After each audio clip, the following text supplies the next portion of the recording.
banyak juga lagu Nuansa Bening dinyanyikan oleh para penyanyi lain bang ya, gitu kan, nggak cuma almarhum gitu kan, bahkan untuk tujuan komersil gitu. Salah satunya ya Ade alias Ahmad Dhani.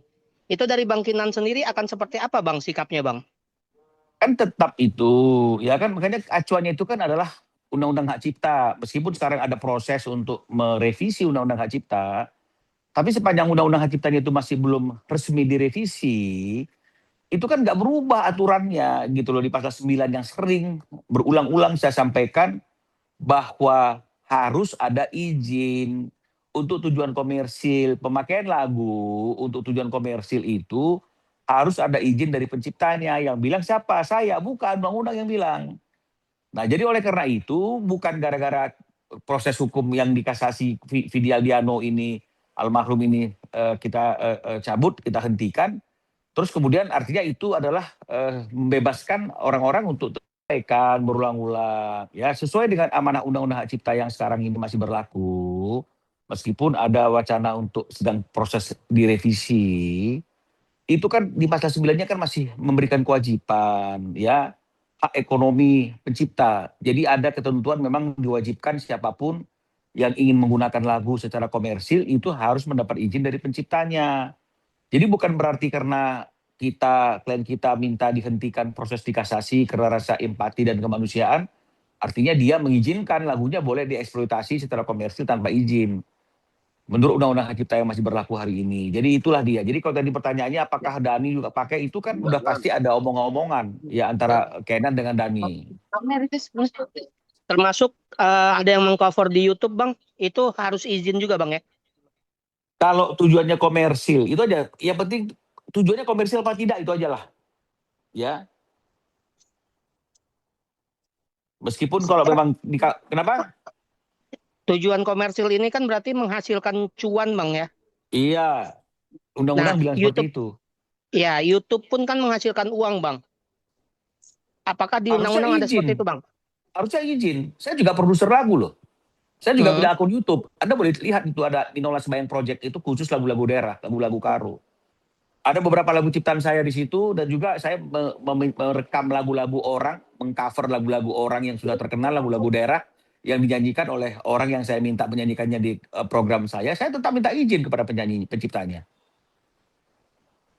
Berarti yang cover di YouTube itu sudah ada izin dari Bang Kinan berarti bang ya? Saya tidak tahu. Yang saya urusi kan masalah kasusnya Vidi. Jadi pertanyaannya jangan melebar kemana-mana. Saya kan nggak mengurusi seluruh hal yang berkaitan dengan masalah itu. Yang bisa menjawab itu harusnya adalah manajernya, Bang Kenan, manajemennya. Ya, tapi kalau Anda tanya apakah yang mengcover di YouTube itu harus minta izin, ya seharusnya seperti itu menurut ketentuan undang-undang hak cipta yang sekarang. Nah, saya juga produser lagu. Anda boleh cek nanti habis wawancara ini, ada nggak Minola Sembayang Project di YouTube? Ada. Di situ ada lagu-lagu daerah Karu asal saya berada, lagu-lagu ciptaan saya juga ada. Dan kemudian saya juga mengcover lagu-lagu yang udah pernah hit pada zamannya dinyanyikan oleh orang lain. Ya saya minta izin kepada penciptanya. Boleh nggak lagu Anda di cover oleh artis saya untuk nyanyi di akun YouTube saya? Begitu dia izinkan, saya bayar langsung ke dia atas penggunaan lagu tersebut. Itu yang saya lakukan.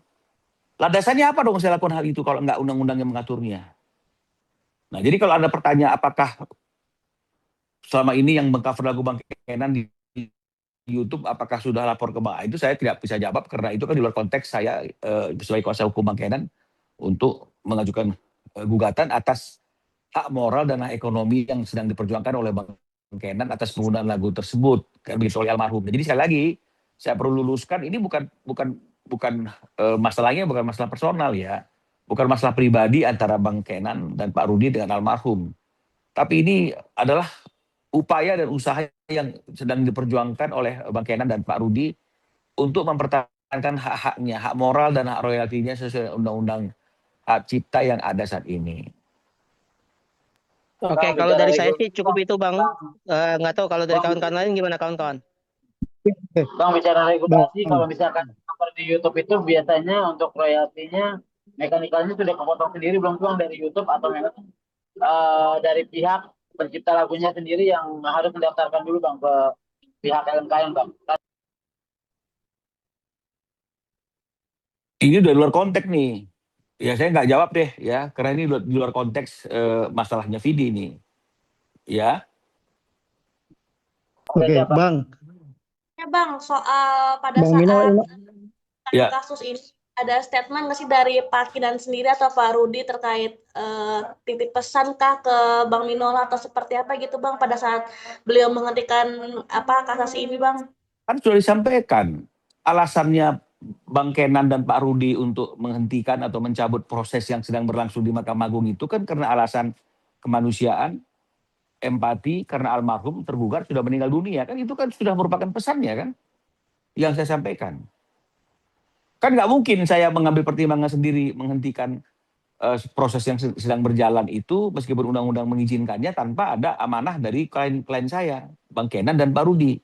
Jadi kalau ditanya apa pesannya, ya pesannya ya suruh dihentikan. Alasannya apa? Ya karena empati dan alasan kemanusiaan. Bang, itu bener gak Bang kalau empati itu muncul karena mungkin ada netizen yang nggak suka gitu Bang? Mungkin nggak Bang? Saya kan sudah bilang pada waktu saya memberikan pernyataan adanya keinginan klien untuk menghentikan dan mencabut proses yang sedang berjalan. Ini sudah lama dibicarakan. Jadi bukan karena desakan, bukan karena netizen suka tidak suka. Kalau memang gara-gara alasan netizen nggak suka, dari awal dong harusnya nggak usah digugat kan.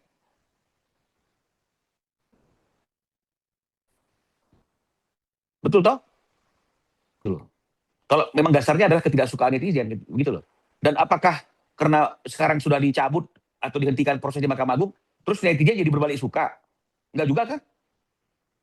Kita gugat, bukan digugat ya, diteruskan prosesnya, ya memang prosesnya tetap berjalan. Prosesnya tetap berjalan aja dikatakan tidak punya empati klien saya. Akhirnya kemudian memang tadinya memang sudah mau dihentikan, ya hanya momentumnya yang mungkin belum tepat kemarin karena masih nunggu selesai Lebaran, dipercepat untuk dihentikan dan dicabut.